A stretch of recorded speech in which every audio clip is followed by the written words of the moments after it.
Welcome to LC Screen Talk. My name is Larry, and this is my recap and review of Lovecraft Country. Season 1, Episode 2, Whiteys on the Moon.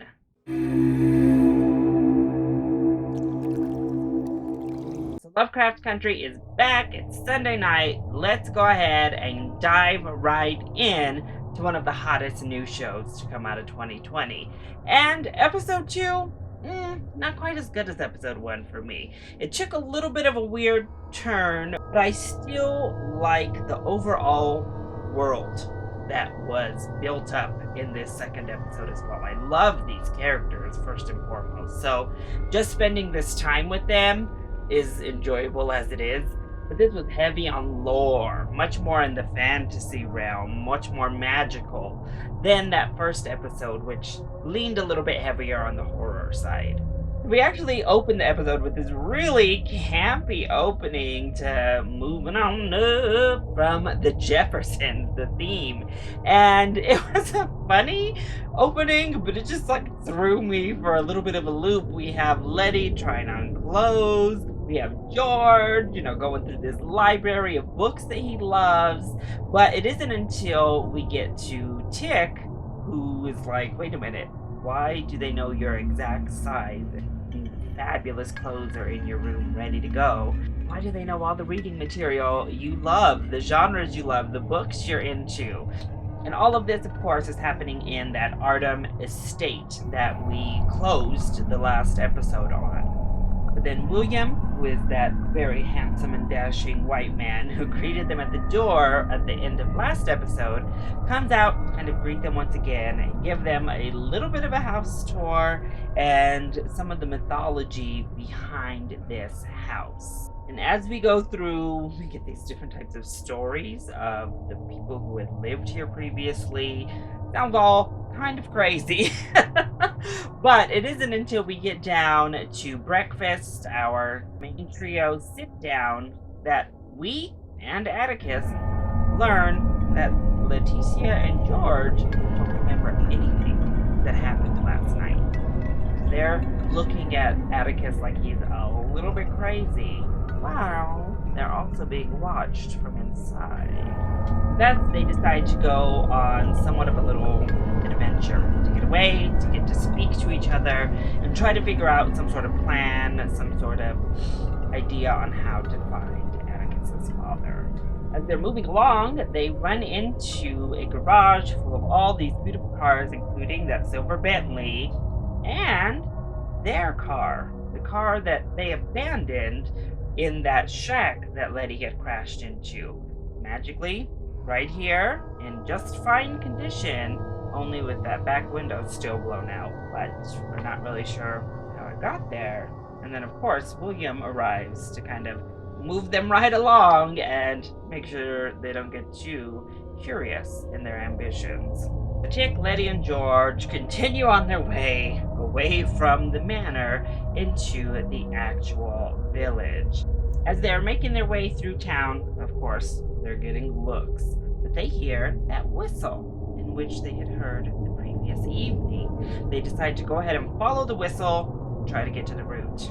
It leads them to this tall stone tower with this trifling-looking redneck white woman standing guard with her 3 dogs, who decides to take it upon herself to get real nasty racist with our protagonists. Thankfully, they kind of shut her down by letting them know they're guests over at the lodge.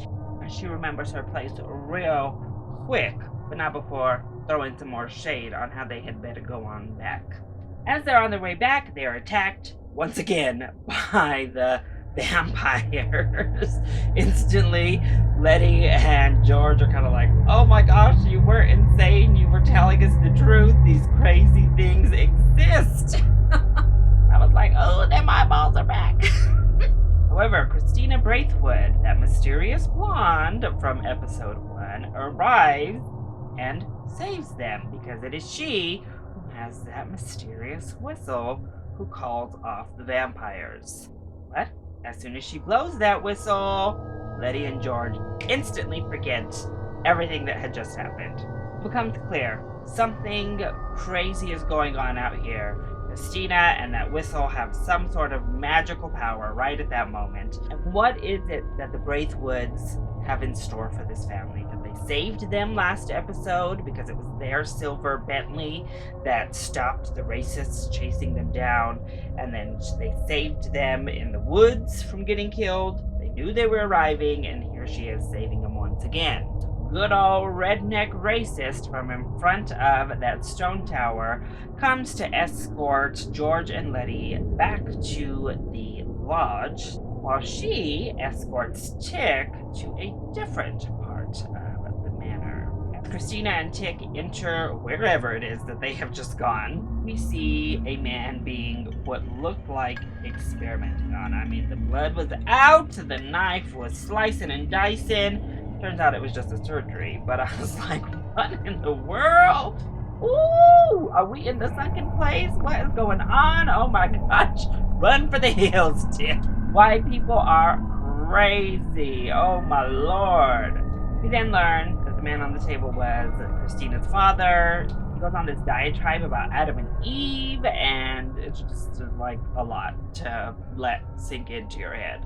Meanwhile, back over at the main lodge where they're staying, George is looking around his room and finds a secret book opening that leads down to a basement. Down there, he finds what looks like a ritual book.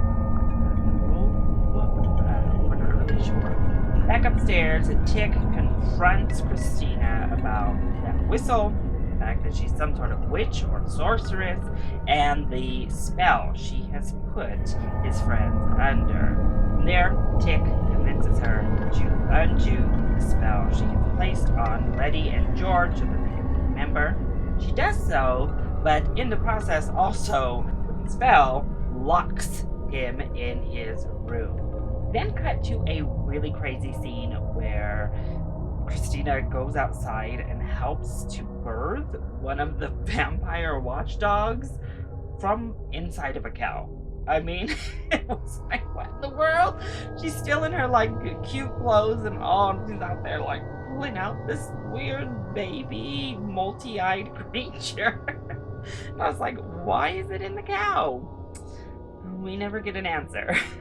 Back inside, they show Tick in his room just kind of like pounding, trying to get out. And then we get this crazy type of swooping camera motion that takes us to the other side of the house.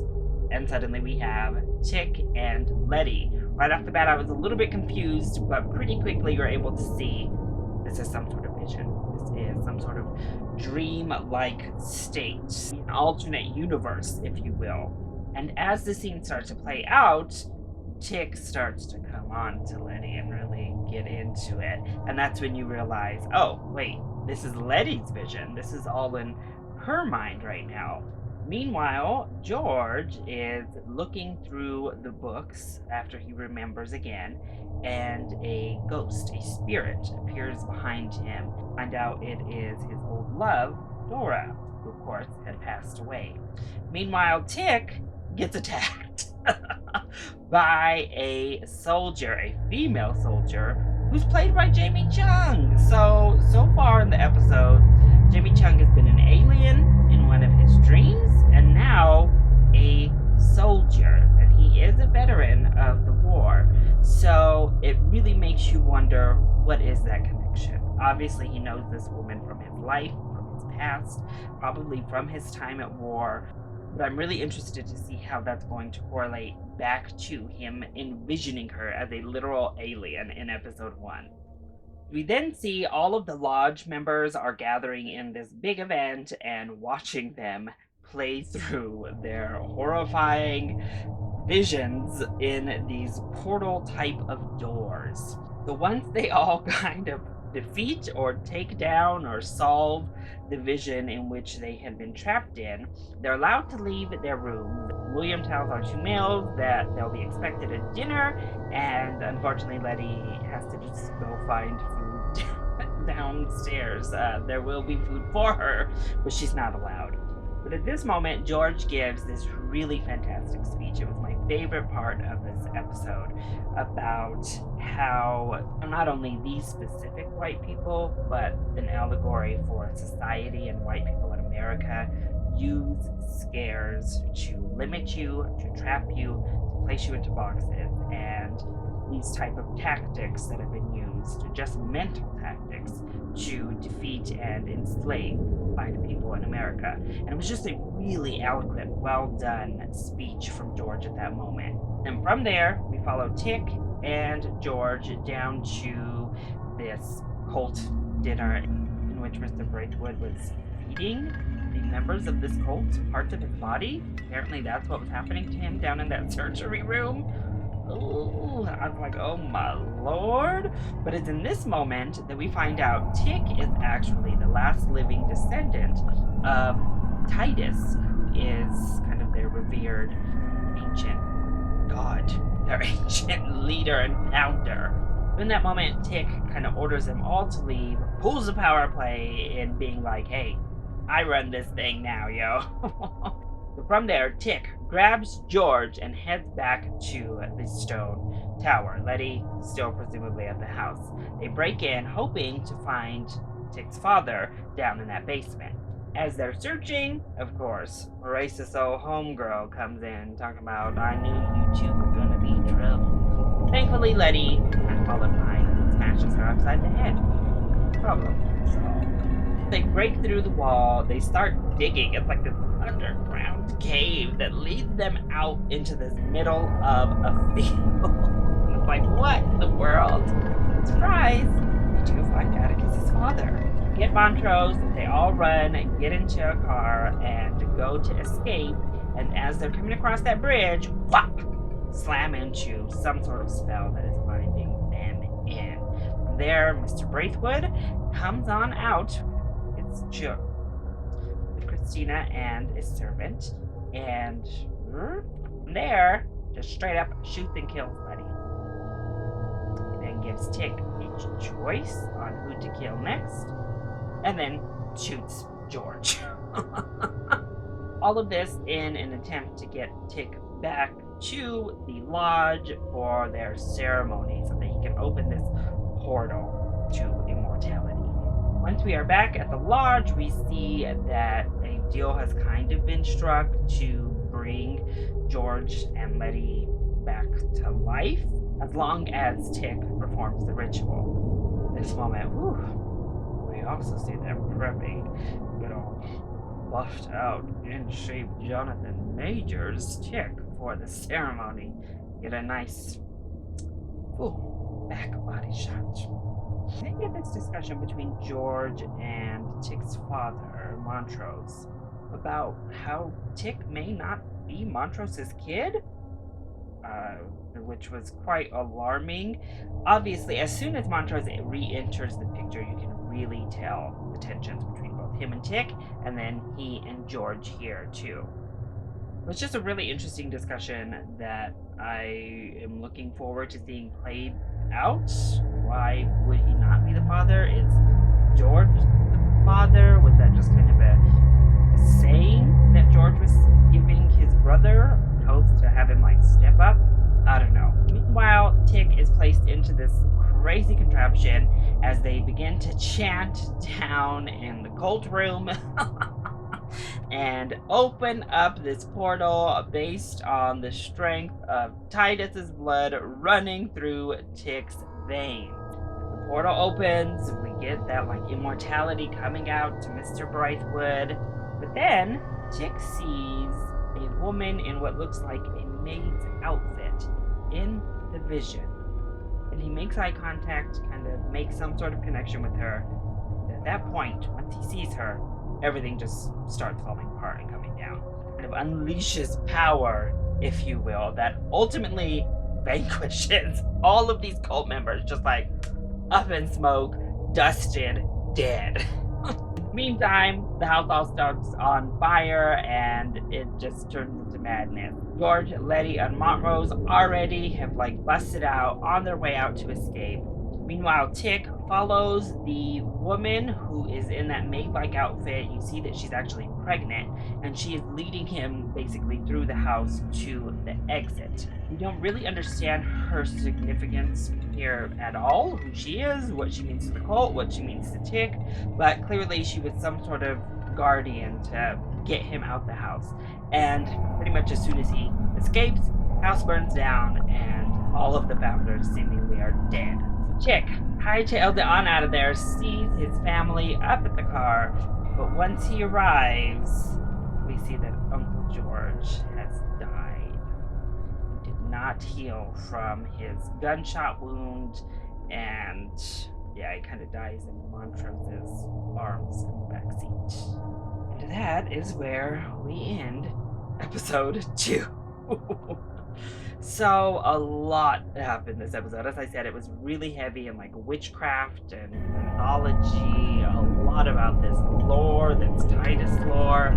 It was too convoluted, I think. There was just too much going on. My attention span got lost a little bit in the middle. My mind couldn't maintain all of this like rush of lore and mythology being thrown at me at once. That's a lot, y'all. But I'm interested to see if all of the founders did in fact die. I don't think Christina died because she wasn't around that area. Maybe she and William got out. We'll see if they play a role going forward. Again, are we going to find out about Jamie Chung and what is going on there with her dual appearance so far? Are we going to find out about Tick's parentage? Will Montrose, who, by the way, is played brilliantly by the wonderful Michael K. Williams, come clean? Will he have any sort of discussion with Tick? How is their relationship going to look going forward? Obviously, once we get back, Hippolyta and their daughter have to face the fallout of losing George. Will all of this Titus blood business play a part moving forward? I would imagine it has to. I mean, it was made such a deal, and they went to such great lengths to get him there. I can't imagine it's just gonna go away after one episode. So, a lot of new information, a lot of deeper mythology, and quite the tonal shift from episode 1 to episode 2. Certainly a weaker episode than the premiere, but it still has me interested enough to see where we're going to go. So that is my recap and review of Lovecraft Country, episode 2, Whiteys on the Moon. I hope you enjoyed it. If you did, go ahead, click like down below and subscribe to the channel so you are always up to date on my latest videos. Also, join in on the discussion. What did you think of this second episode? And where do you think we're going to be heading in the weeks to come? Let me know either in the comment section down below, or you can hit me up on Twitter. I love you all so much for your continued support. Mwah! Thank you for watching, and I'll see you next time. Bye!